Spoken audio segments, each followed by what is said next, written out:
Good morning to all. My name is Aditya Shastri. Today I am going to read the first chapter of First Flight book of class 10th. Chapter name is A Letter to God by G.L. Fuentes. The house, the only one in the entire valley, sat on the crest of a low hill. From this height, one could see the river and the field of a ripe corn dotted with the flowers that always promised a good harvest. The only thing the earth needed was a downpour or at least a shower. Throughout the morning, Lencho, who knew his fields intimately, had done nothing else but see the sky towards the northeast. Now we were really going to get some water, woman.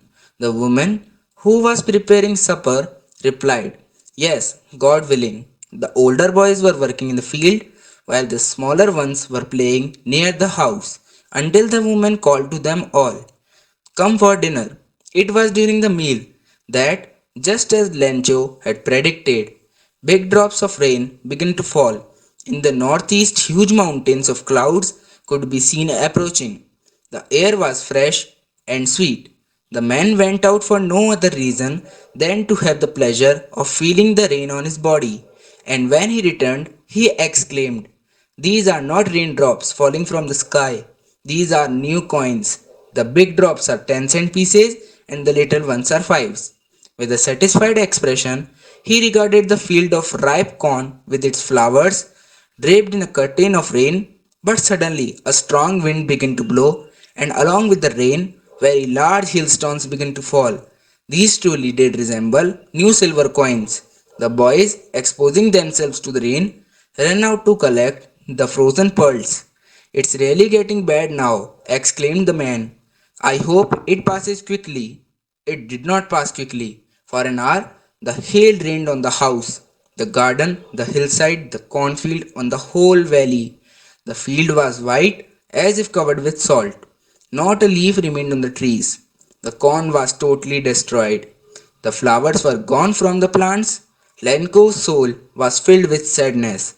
When the storm had passed, he stood in the middle of the field and said to his sons, A plague of locusts would have left more than this. The hail has left nothing. This year we will have no corn. That night was a sorrowful one. All our work for nothing. There's no one who can help us. We will all go hungry this year. But in the hearts of all who lived in that solitary house in the middle of the valley, there was a single hope, help from God. Don't be so upset, even though this seems like a total loss. Remember, no one dies of hunger. That's why they say no one dies of hunger. All through the night, Lencho thought only of this one hope, the help of God, whose eyes, as he had been instructed, see everything, even what is deep in one's conscience. Lencho was an ox of a man, working like an animal in the fields, but still he knew how to write.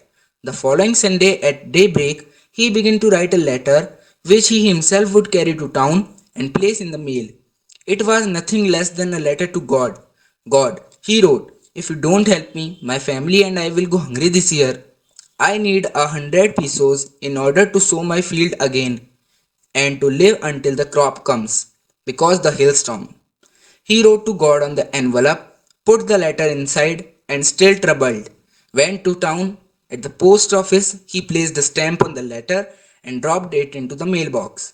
One of the employees, who was a postman and also helped at the post office, went to his boss, laughing heartily, and showed him the letter to God.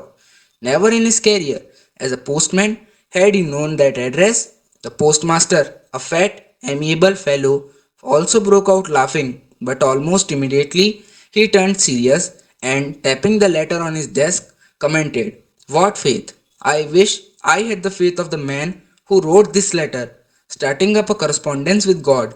So, in order not to shake the writer's faith in God, the postmaster came up with an idea, answered the letter, but when he opened it, it was evident that to answer it, he needed something more than goodwill, ink, and paper.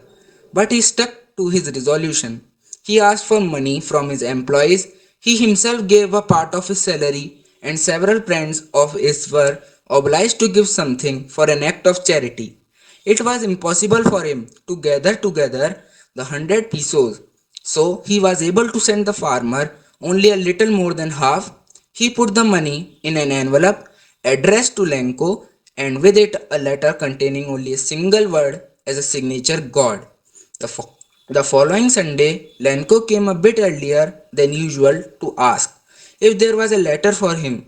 It was the postman himself who handed the letter to him, while the postmaster, experiencing the contentment of a man who has performed a good deed, looked on from his office. Lencho showed not the slightest surprise on seeing the money, such was his confidence, but he became angry when he counted the money. God could not have made a mistake, nor could he have denied Lencho what he had requested.